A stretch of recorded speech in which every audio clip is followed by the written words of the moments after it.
అందరికీ నమస్కారం అండి. Welcome back to our channel Samaha creations. అందరూ ఎలా ఉన్నారండి? ఇక ఈరోజు వీడియో ఏంటి అంటే, నీటిలో ఇవి కలిపి స్నానం చేసినట్లయితే మీ దోషాలు పోయి అదృష్టం మిమ్మల్ని వరిస్తుంది. వెంటనే ఇవి తెలుసుకోండి, లేదంటే మీరే నష్టపోవాల్సి వస్తుంది. జాగ్రత్త. మనం ప్రతిరోజు స్నానం చేస్తూ ఉంటాం. మరి స్నానం ఏ సమయంలో చేయాలి, ఎలా చేస్తే అదృష్టం పెరుగుతుంది అనే విషయాల గురించి ఇప్పుడు మనం తెలుసుకుందామండి. ప్రతి ఒక్కరు కుటుంబ క్షేమం కోసం పూజలు చేస్తూ ఉంటారు, అదృష్టాన్ని కోరుకుంటూ ఉంటారు. తక్కువ సమయంలో అదృష్టాన్ని పొందాలంటే మనం ప్రతిరోజు చేసే స్నానం చేసేప్పుడు కొన్ని వస్తువులు నీటిలో కలుపుకొని స్నానం చేస్తే అదృష్టం మీ వెంటే వస్తుంది. చాలా సింపుల్గా ఇంట్లోనే దొరికే వాటితోని మీ అదృష్టాన్ని ఎలా పెంచుకోవచ్చో ఇప్పుడు మనం ఈ వీడియోతో తెలుసుకుందామండి. మీరు అస్సలు మిస్ చేసుకోవద్దు. వీడియోని ఎక్కడ కూడా స్కిప్ చేయొద్దు అనమాట, మీకు అస్సలు అర్థం కాదు. పసుపు అనేది భారతీయ వంటకాల్లో ఉపయోగించే అత్యంత సాధారణ పదార్థం. భగవంతుడిని ఆరాధించడం దగ్గర నుంచి జలుబు తగ్గించే వరకు అన్ని విధాలుగా ఉపయోగపడుతుంది. ఈ పసుపుని నీటిలో వేసుకొని స్నానం చేస్తే అదృష్టం కలుగుతుంది. పసుపులో శుద్ధి చేసే లక్షణాలు ఉన్నాయి. పసుపు శరీరం నుండి ప్రతికూల శక్తులను తొలగిస్తుందని నమ్ముతూ ఉంటారు. ఇలా చేయడం వల్ల ఆరోగ్యంతో పాటు అదృష్టం కూడా మీతోనే ఉంటుంది.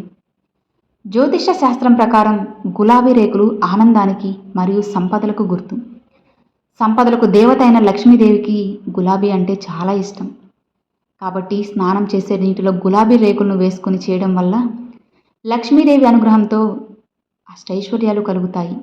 అలానే ఒత్తిడిని తగ్గించి మానసిక స్థితి అనేది మెరుగుపడుతుంది. మనసుకి ఎంతో హాయిగా ప్రశాంతంగా ఉంటుంది. వారంలో సోమవారం శివుడికి అంకితం చేయబడింది. కాబట్టి ఈరోజు మనం చేసే ప్రతి పనిలో శివానుగ్రహం కలగాలంటే ఆ రోజు స్నానం చేసే నీటిలో గంధం వేసుకొని చేస్తే శివుని అనుగ్రహం కలుగుతుంది. చాలామంది దోషాలు ఉండడం వల్ల ఎన్నో ఇబ్బందులు ఎదుర్కొంటూ ఉంటారు. అలాంటి వారు గురువారం రోజు స్నానం చేసే నీటిలో గరిక వేసుకొని చేస్తే జాతకంలో ఉన్న శని దోషాలన్నీ తొలగిపోయి ఆనందంగా జీవిస్తారు. అలానే 2 లవంగాలు వేసుకొని చేస్తే మీపై ఉన్న చెడు దృష్టి అంతా తొలగిపోతుంది. ఇక తులసి అనేది ఎంతో పవిత్రమైనది. ఆ చెట్టులో సకల దేవతలు కొలువై ఉంటారని అందరికీ తెలుసు. ఇలా ఎంతో పవిత్రమైన ఆ తులసి ఆకులకు ఔషధ గుణాలు కూడా ఎంతో పుష్కలంగా ఎక్కువగా కూడా ఉంటాయి. కాబట్టి స్నానం చేసే నీటిలో 2 తులసి ఆకులు వేసుకొని చేస్తే మీ చుట్టూ ఉన్న నెగిటివ్ ఎనర్జీ అంతా పోయి పాజిటివ్గా ఉంటుంది. దీనివల్ల చేసే ప్రతి పనిలో ఆటంకాలు లేకుండా ఉంటాయి. అలానే చేసే ప్రతి పనిలో అదృష్టాన్ని, విజయాన్ని ఇస్తుంది. ఇలా చేసేప్పుడు తులసి ఆకులు వేసుకొని చేస్తే చాలా మంచిగా ఉంటుంది. ప్రతిరోజు స్నానం చేసే నీటిలో తమలపాకులు వేసుకొని చేయడం వల్ల గౌరవ ప్రతిష్టలు పెరుగుతాయి. సమాజంలో కీర్తి, పలుకుబడి పెరుగుతుంది. గుర్తుపెట్టుకోండి. సముద్రంలో దొరికే రాళ్ళ ఉప్పు అదృష్టానికి, ఐశ్వర్యానికి గుర్తు. ఎందుకంటే లక్ష్మీదేవి సముద్ర గర్భం నుండి జన్మించింది. కాబట్టి లక్ష్మీదేవికి రాళ్ళ ఉప్పు అంటే ఎంతో ఇష్టం. మీరు స్నానం చేసే నీటిలో పిడికెడు రాళ్ళ ఉప్పు వేసుకుని చేస్తే మీకు డబ్బు కష్టాలు అస్సలు ఉండవు. ప్రతిరోజు స్నానం చేసే నీటిలో నువ్వులను కలుపుకొని స్నానం చేస్తే శుభం కలుగుతుంది. దీని ద్వారా పేదరికం తొలగిపోయి ఆరోగ్యం బాగుపడుతుంది. చాలామంది స్నానం చేసిన తర్వాత బకెట్లో కొన్ని నీళ్లను వదిలిపెట్టి వస్తూ ఉంటారు. అలా నీళ్ళని అస్సలు వదిలిపెట్టకూడదు. మిగిలిన నీటితో మరెవరైనా స్నానం చేస్తే అది ఆ వ్యక్తి జీవితంపై ప్రభావాన్ని చూపుతుంది. జాగ్రత్త. మనం స్నానం చేసే సమయానికి గొప్ప ప్రాముఖ్యత ఉంటుంది. ఆయుర్వేదం ప్రకారం సూర్యోదయానికి ముందు అంటే 6 గంటల లోపే స్నానం చేయాలి, లేదా సూర్యాస్తమయానికి ముందు అంటే 6 గంటల లోపు మాత్రమే స్నానం చేయాలి. ఎందుకంటే ఈ సమయంలో మన శరీరంలో పునరుజ్జీవ కార్యక్రమాలు చురుగ్గా ఉంటాయి. మనం స్నానం చేసేప్పుడు శరీరంతో పాటు మనసును కూడా పునరుజ్జింపచేస్తుంది. ఈ సమయంలో చేస్తే మంచి ఆరోగ్యం, ఏకాగ్రత పెరుగుతాయి.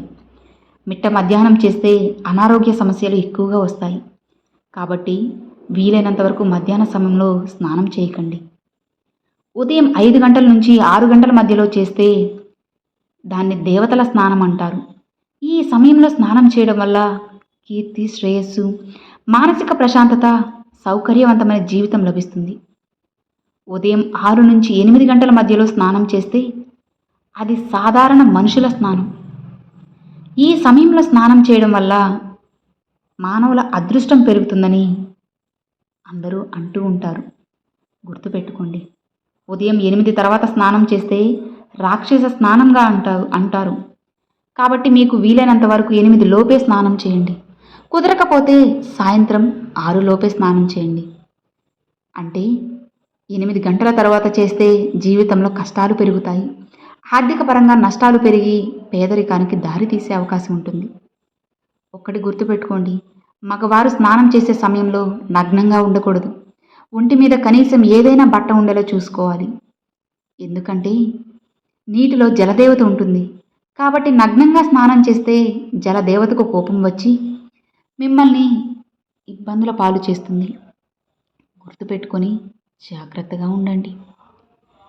దేవతకు కోపం వస్తే ఇబ్బందులే కదా అవుతాయి. అర్థమైంది కదా? Thanks for watching friends.